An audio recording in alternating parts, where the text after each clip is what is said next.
अस्सलामु अलैकुम वरहमतुल्लाहि वबरकातुह। उम्मीद है कि मेरे तमाम अहबाब खैरियत से होंगे।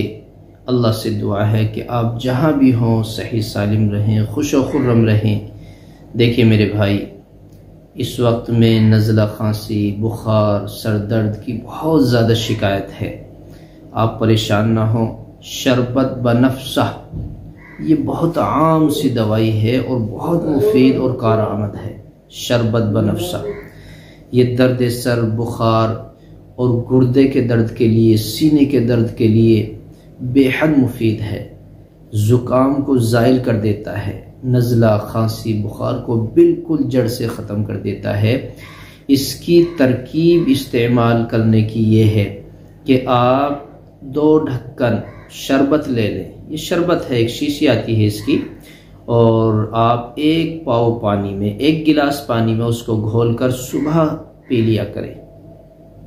पूरे दिन रात में आपकी थकान, कमज़ोरी, बुखार, पसली का दर्द, ये गुर्दे का दर्द, बहुत सारी चीज़ों में कारआमद है, बड़ा मुफीद है। बल्कि आप तो इसको ज़रूर इस्तेमाल किया करें। हल्की फुल्की कोई परेशानी भी आ गई तो इसका इस्तेमाल शुरू कर दें। और ये गर्मियों के लिए तो बेहतरीन तोहफ़ा है।